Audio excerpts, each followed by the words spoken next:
வணக்கம் ஃப்ரெண்ட்ஸ்.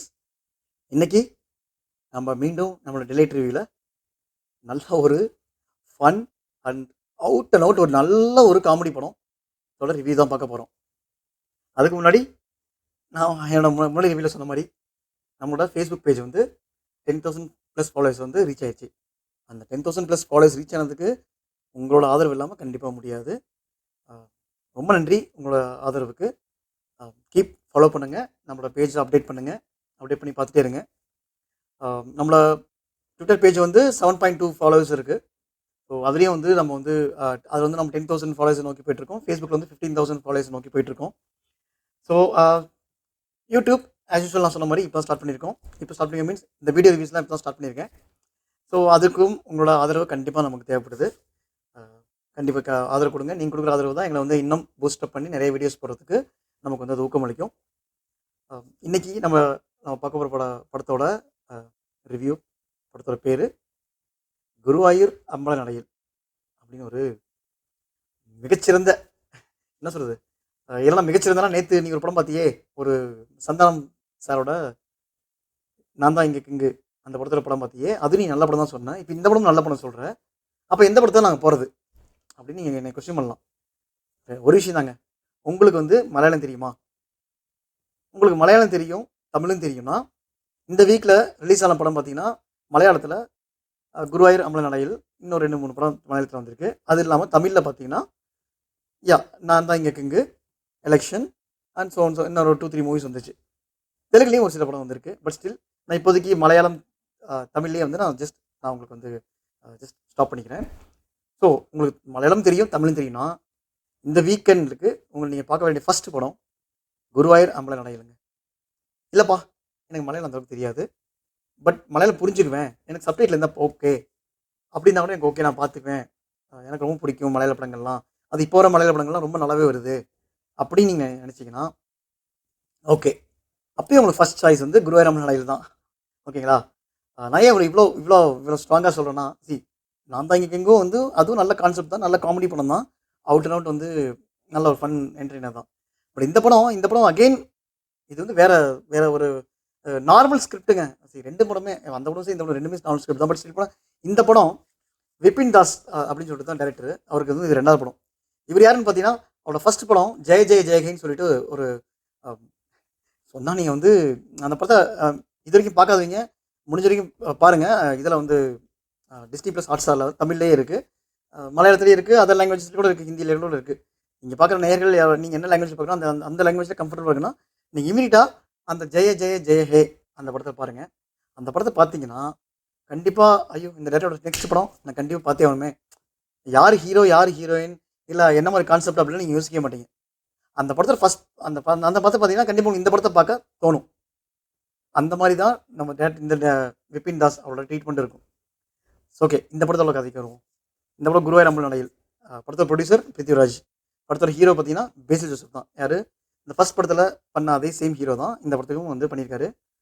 ரொம்ப சூப்பராக இருக்குங்க படம். வந்து உங்களுக்கு வந்து என்ன சொல்கிறது, ஒரு படம் ஸ்டார்டிங்லேருந்து உங்களுக்கு வந்து எந்த ஒரு போர் சீனோ இல்லை எந்த ஒரு விஷயமோ இல்லாமல் அப்படியே சீன் பை சீன் என்கேஜிங்காக கொண்டு போயிட்டே இருக்கும். Simple story. சிம்பிள் ஸ்டோரி என்ன சொல்கிறது, நம்ம ஆல்ரெடி பார்த்து பழகின கதை தாங்க. ஹீரோவுக்கு ஒரு லவ் ஃபெயிலியர் இருக்கும். அந்த டைமில் தான் வந்து ஹீரோக்கு ஒரு மேரேஜ் ப்ரப்போசல் வருது. அந்த கட்டிக்க போகிறோட பொண்ணோட அண்ணன் தான் வந்து பிருத்திவிராஜ். ஸோ ஹீரோவுக்கும் ஹீரோயின், அதை கட்டிக்கு போகிற பொண்ணுக்கு பார்த்தீங்கன்னா அவங்க 2 பேத்துக்கும் வந்து லவ் கெமிஸ்ட்ரி ஒர்க் அவுட் ஆகுதோ இல்லையோ, இவங்க 2 பேத்துக்கு பயங்கரமாக கெமிஸ்ட்ரி சும்மா பிச்சு உதருதுங்க. எப்போ பார்த்தாலும் வந்து ஃபோனில் பேசிகிட்டு இருக்காங்க. வெயிட்டிங் காலில் வந்து நம்ம யார் அந்த கல்யாணம் பொண்ணு அனசுராஜா வந்தால் கூட அதை கட் பண்ணிவிட்டு நம்மளால வந்து நம்ம அலியன் மச்சான் பிரதரின்லா அவர் கூட தான் பேசிட்டு இருக்காரு, நம்ம பிருத்திவிராஜ் கூட தான் பேசிட்டு இருக்காரு. அந்த அளவு லவ்னா லவ், உலகமாக லவ், அவ்வளோ லவ்வில் டீப் லவ்வில் இருக்காங்க. ஈவன் இதில் ஒரு இன்னொரு காமெடி சொல்ல போனால், அனசுராஜன் வந்து ஓகே எப்படி கல்யாணத்துக்கு முன்னாடி தானே பேச போகிறாங்க, கல்யாணத்துக்கு முன்னாடி ஃபோனில் பேசிட்டு இருக்காங்க. அனசுராஜ் வந்து இப்போ நம்ம இருக்க சாப்பிட்டு எப்படி கேட்டுருக்கப்ப நம்ம ஹீரோ வந்து பேசில் ஜோசப் வந்து இப்படி கேட்குறது, அண்ணன் என்ன பண்ணுறாரு, உங்கள் அண்ணன் என்ன பண்ணுறாரு, உங்கள் அண்ணன் இந்த மாதிரி, உங்கள் அண்ணன் நீ தங்கச்சியாக இருக்கிறது நீ கொடுத்து வச்சிருக்கணும், நான் அவருக்கு மச்சானா வரதுக்கு அலீனா வரதுக்கு நான் கொடுத்து வச்சிருக்கணும் அப்படின்னு திருப்பி அண்ணன் புறம் பேச ஒரு ஒரு டைமில் வந்து ஹீரோயின் வந்து கடுப்பாகி போடா அப்படின்னு சொல்லிட்டு ஃபோன் கட்டி போயிடுவாங்க. ஸோ அந்த அளவுக்கு அவங்களோட அந்த என்ன சொல்கிறது அந்த ரிலேஷன்ஷிப் இருக்கும். பட் ஒரு கட்டத்தில் அந்த ரிலேஷன்ஷிப்பில் வந்து ஒரு ப்ராப்ளம் வருது. அந்த ப்ராப்ளம் சொன்னால் நான் அது என்ன ரீசன் சொன்னால் உங்களுக்கு வந்து என்ன சொல்கிறது, உங்களுக்கு வந்து படத்தோட சுவாரஸ்யமே குறைஞ்சிரும். அதனால் அந்த என்ன ரீசன்னாலும் சொல்ல.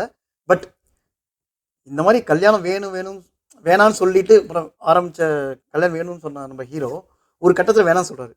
ஓகேங்களா? அதுக்கப்புறம் என்ன ஆகுதுன்னா, அந்த அந்த கல்யாணம் தடுத்துறதுக்கு இவர் ஒரு ஒரு ஒரு சில சதி வேலைகள்லாம் பின்னுறாரு.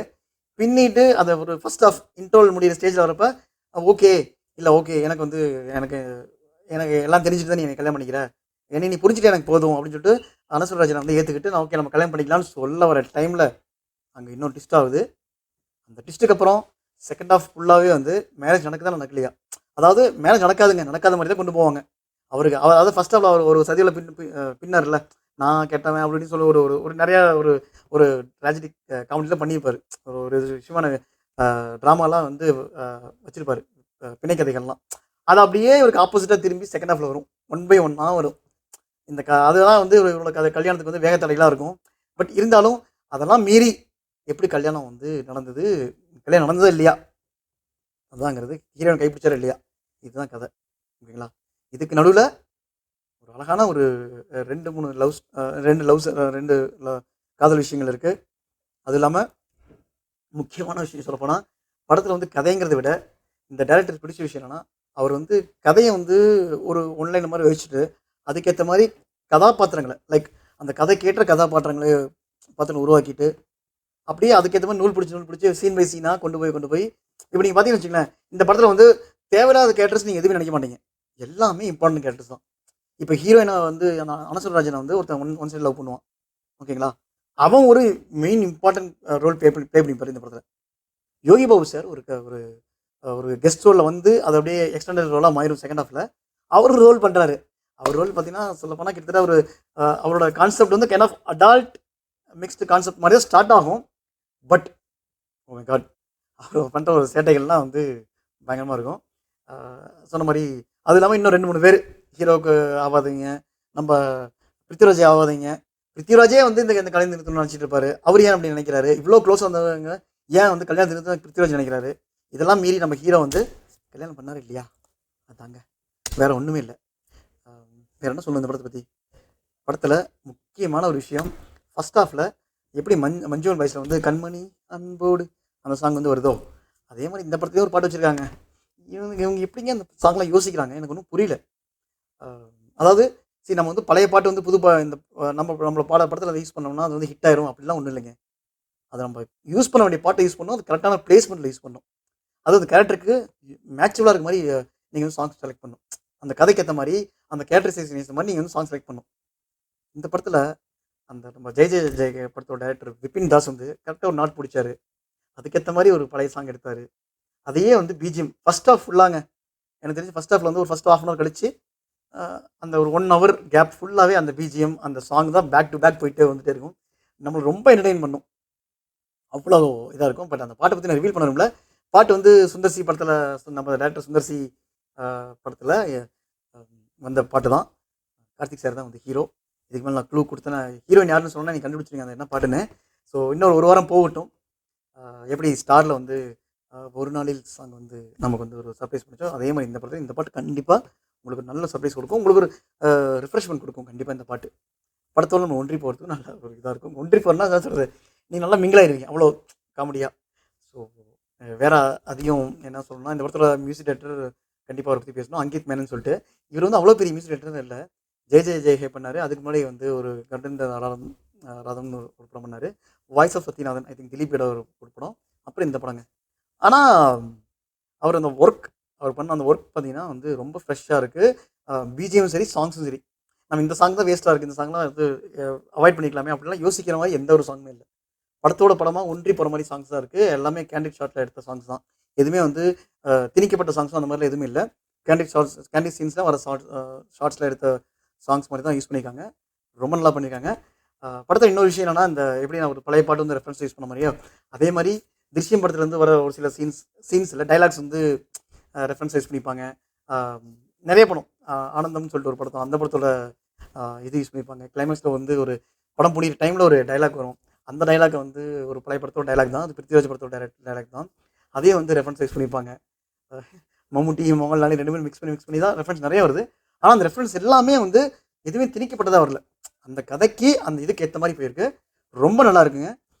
உங்களுக்கு டைம் கிடைச்சா கண்டிப்பா போங்க. தியேட்டர்ல போய் பாருங்க. நான் ஏன் தியேட்டர்ல சொல்றேன்னா, ஒரு சில படம்லாம் வந்து நம்ம வந்து என்ன சொல்றது? அந்த மியூசிக் எஃபெக்ட்ஸ் அந்த ஒரு ஒரு மக்களோட ஆடியன்ஸோட உட்காந்து பார்க்குறப்ப கலகலன்னு உட்காந்து பார்க்குறப்ப உங்களுக்கு அவ்வளோ என்ஜாய்மெண்ட்டா இருக்கும். இல்லைங்களா? நீங்க என்னதான் ஒரு ஒரு ஒரு டென்ஸ் மூவ்மெண்ட் பண்ணாலும் உங்களுக்கு நல்ல ஒரு ரிஃப்ரெஷ்மென்ட் குடுக்கும். அந்த மாரி இந்த மாரி கதைகள், இந்த மாரி சாங்ஸ்லாம். அது இந்த படம் சொல்லப்போனா அவுட் அண்ட் அவுட் காமெடி தாங்க. இது உங்களுக்கு வந்து எந்தவித ஒரு மென்டல் ப்ரெஷரையோ, மென்டல் டச்சையும் இந்த படம் குடுக்காது. ஒரு சீன் கூட குடுக்காது.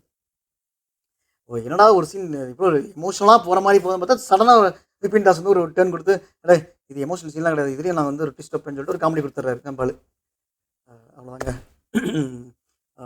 படத்துல வந்து சொல்லப்போனா ஹீரோ பிருத்திவிராஜ். அவர் தான் ப்ரொடியூசரும் கூட. நல்லா பண்ணியிருக்காரு. நல்லாங்கிறது சூப்பரா பண்ணியிருக்காருங்க. அவரு எல்லா படத்தையும் இப்போ நல்லா பெர்ஃபார்ம் பண்ணிட்டே வந்துட்டுருக்காரு. ஆச்சரியமான பெர்ஃபார்மன்ஸ்ன்னு சொ சொல்லணும்னா, ஆச்சரியம்னு சொல்ல முடியாது. ஏன்னா பேஸ் ஜோசப் நல்ல ஒரு நடிப்பு, திறமையான நடிப்பு தான் இப்ப வந்து எல்லா படத்துலயும் குடுத்துட்டுருக்காரு. இப்ப அவரோட லைக் லாஸ்ட்டா ஃபலிமி வந்தது. அதுக்கு முன்னாடி ஜெய ஜெய ஜெய ஹே. அவரு ஒரு மாலிவுட் இண்டஸ்ட்ரியில ஒரு பெரிய ஒரு ஹீரோவா வந்து டெவலப் ஆயிட்டு இருக்காரு. பெரிய ஹீரோனா லைக் என்ன சொல்றது? அப்கமிங் ஒரு ஓகே இவர வச்சு படம் எடுத்தா ஒரு 20, 25 க்ரோர்ஸ் பட்ஜெட் கண்டிப்பா நமக்கு வந்து பாக்ஸ் ஆஃபிஸ் எடுக்கலாங்கிற மாரி ஒரு நம்பிக்கை தர ஒரு ஆக்டரா வந்து நம்ம பேசில் ஜோசப் வளர்ந்துட்டாரு. அவரும் வந்து ஒரு பெரிய டைரக்டர் தான்.